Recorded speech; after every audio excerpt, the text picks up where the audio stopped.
is SS.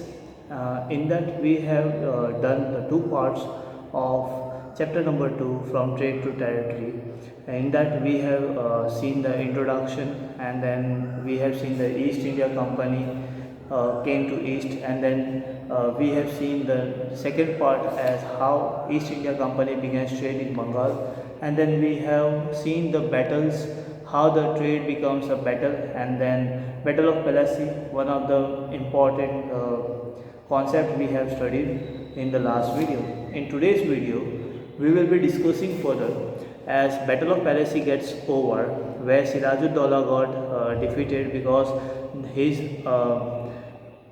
commander, whose name was Mir Jafar, Mir Jafar has joined Robert Clive to defeat the Sirajuddaulah. After getting defeated by the Britishers, Sirajuddaulah was being in jailed and assassinated, and Mir Jafar was being declared as a new Nawab of Bengal. Hope so this much is very much clear to you. Then we will carry forward this thing. Mir Jafar was the one who have controlled over the Bengal, and he was also having a certain responsibilities, authorities, and they ultimately gets benefited because Mir Jafar was the Nawab of Bengal. In that they get concession, they get other benefits, other privileges, because Nawab Mir Jafar was the puppet for a company. So in that case, it was that company has not to worry about any privileges. But after certain period of time, Mir Jafar think that the East India Company is exploiting him, and he started against protesting against the company, and company decided to remove him from the Nawab of Bengal and install Mir Qasim. Mir Qasim was also the one who has joined as a Bengal Nawab. He was also being puppet of East India Company. Then, after certain period of time, the Battle of Buxar was being fought. In that, Mir Qasim was complaining about that East India Company has not supported him in the Battle of Buxar. Because of that complaint, Mir Jafar was been reinstalled as a Nawab of Bengal and imposed one condition on him that every month 5 lakh Indian rupees has to be paid to the company by the Nawab of Bengal, which was Mir Jafar. As it was been said that Mir Jafar has to pay rupees 5 lakh every month, and that money was being used for financing a war. A company wants more money to finance the war and expenses related to the wars. Trade has to be expanded. This much has been done. But in 1765, the East India Company had got shocked as Mir Jafar was died in 1765. After that, Robert Clive declared that no Nawab should be replaced. Company itself considered himself as a Nawab. So finally, in 1765 only, in that year only, when Mir Jafar got died, Mughal Emperor appoint company as Diwans for the provisions of Bengal. Diwani rights was being given to the company, where British company ultimately collects the revenue and provide the source to the Mughal emperor. After certain period of time, British company ultimately fought Battle of Plassey, Battle of Buxar, and many small areas were being attacked because of company. Then they have decided that they will be controlling all over the rights which has been provided by the Mughal. Then East India Company officials become Nobs. That what do you mean by Nawabs? As you know that of course the company acquired more power and authority, but it also meant some else. Each company servants begins to be visit is like a Nawab. जो भी company के member थे वो जब अपने आप को नवाब मानने लगे तो वो ऐसा सोचते थे कि हर जगह वो फोर्सफुली अपने रूल्स एंड रेगुलेशंस को कम्प्लीटली हैंडल कर सकते हैं। नवाब कौन था पहले तो ये आपको समझना है। नवाब वो होता है जिसके हाथ में पावर्स होती हैं, अथॉरिटीज़ होती हैं और रिस्पॉन्सिबिलिटीज़ भी होती हैं, उसको हम लोग नवाब कहते हैं। लेकिन यहाँ पे ईस्ट इंडिया कंपनी बेसिकली ये सोच रही थी कि किस तरह से हम लोग नवाब बन सकते हैं। आपको अगर आइडिया है तो बैटल ऑफ पैलेसी जो है वो फर्स्ट विक्ट्री थी कंपनी की, मेजर विक्ट्री, जिसके अंदर बहुत सारे लोगों को gifts, some of amount as personal gift दिए गए, लैंड्स दिए गए, कंपनी ऑफिशियल्स को बेनिफिट्स मिलने लगे। उसके अंदर एक पर्सन था जिसने इसको लीड किया था, उसका नाम था Robert Clive. Robert Clive India के लिए बहुत ही बड़ा कह सकते हैं कि बहुत ही बड़ा नेम है, बिकॉज इसी के वजह से हमारे इधर अटैक्स भी हुए और यहीं से कंपनी का बहुत ही ज़्यादा रूल एक्सपैंड भी होने लगा। तो बेसिकली ये जो रॉबर्ट क्लाइव है, इसके पास ही इतनी प्रॉपर्टी थी कि इससे ऐसा लग रहा था कि यहाँ पे ईस्ट इंडिया कंपनी के अंदर भी करप्शन है। अगर आपको आइडिया हो तो मैंने आपको बताया था कि जब बैटल ऑफ पैलेसी जब स्टार्ट हुआ था तो रॉबर्ट क्लाइव जो है वो मद्रास यानी चेन्नई की तरफ से इधर आए थे, बंगाल की तरफ। तो यहाँ पे जब रॉबर्ट क्लाइव की जब हम लोग बात कर रहे हैं तो रॉबर्ट क्लाइव 1743 के अंदर इंडिया आ चुके थे, मद्रास जो अभी चेन्नई के नाम से जाना जाता है वहाँ पर। उनकी उम्र जो थी वो 18 साल थी।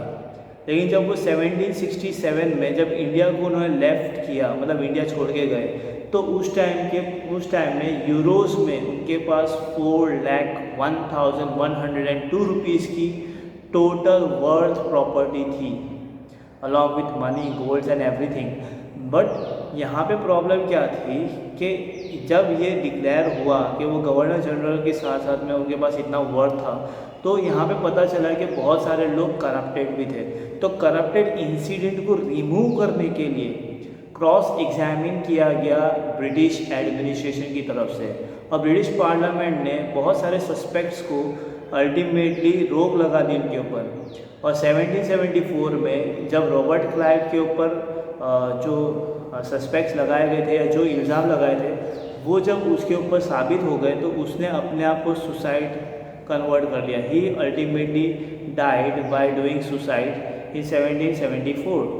बट कंपनी ऑफिशियल्स जो है उन्होंने बहुत ज़्यादा पैसे बनाए थे रॉबर्ट क्लाइव के डेथ से पहले।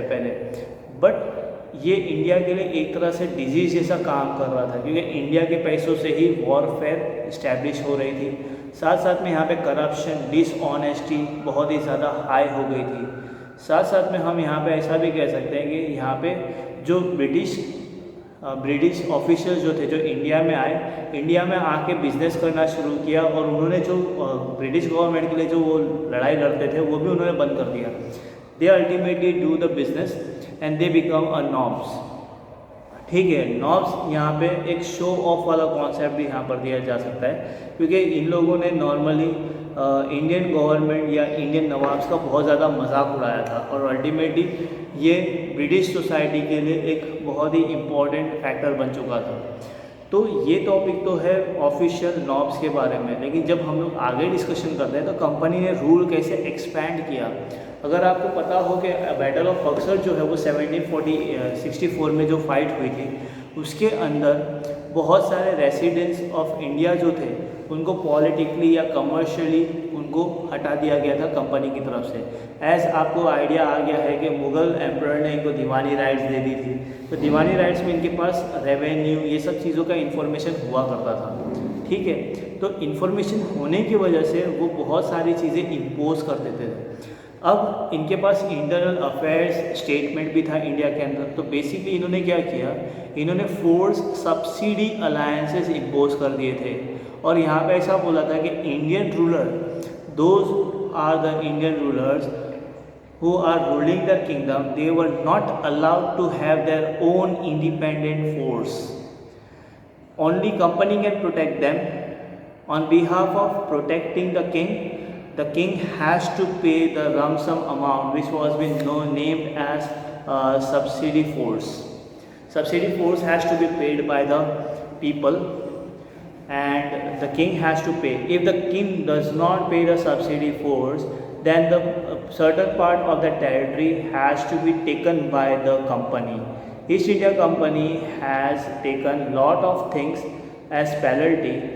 We can go with the Nawab of Awadh. Nawab of Awadh, in Awadh, more than half of the territory was been captured by the Britishers in the name of subsidy alliances. So because of that, subsidy alliances was also been imposed in Hyderabad and many territories was been taken by the company. Then we will be discussing about Tipu Sultan, the tiger of Mysore. As you know that Tipu Sultan is the son of Hyder Ali, and Mysore was very much famous because in Mysore no one can touch the Nawab of that particular area. Okay, so we can discuss further in this Tipu Sultan. Tipu Sultan is the king of Mysore. He was a powerful leader after his father Hyder Ali. Tipu Sultan was also been famous because in his territory more profitable business are being occurred. But what happens over here? Here Malabar Coastal Company was not been allowed to do business in the territory of Mysore. Here purchasing of pepper and cardamom was very high, whereas Tipu Sultan in 1785 he stopped the export of sandalwood, pepper and cardamom from his port, and this allowed the local merchants, so the trade cannot be done with the company. Whereas on another side, Tipu Sultan had a good relationship with French East India Company. Okay, French company, and he modernized his army with arms and ammunition. The British government or East India Company was very much curious and furious about Hyder Ali and Tipu Sultan. They think about that Tipu Sultan and Hyder Ali both are ambitious, arrogant and dangerous rulers to control and crush. They have four wars were being occurred in Mysore in 1776 to 69, 1780 to 84, 1790 to 92 and 1799. 1799 was the last war in which the battle was being conducted at Srirangapatnam. In that company got victory full-fledged, and Tipu Sultan was being defeated in his capital Srirangapatnam. Mysore was being placed as a former ruler destiny in Wodeyars and subsidy alliances was imposed on that state. तो basically यहाँ पे ऐसा है कि 4 लड़ाई लड़ने के बाद में टीपू सुल्तान को डिफीट कर दिया गया था बैटल ऑफ श्रीरंगापट्टम में, और जब वो डिफीट कंडक्ट हुई उसके बाद में सब्सिडी अलायंसेस मैसूर के ऊपर इम्पोज हो गया था. Okay, in next lecture we will be discussing about war with the Marathas, then claim of paramountcy, doctor of lapse, and then one more video will be there for this. We have to discuss three major topics in that, and in the end we will end this chapter next lecture. That's it for today. Thank you.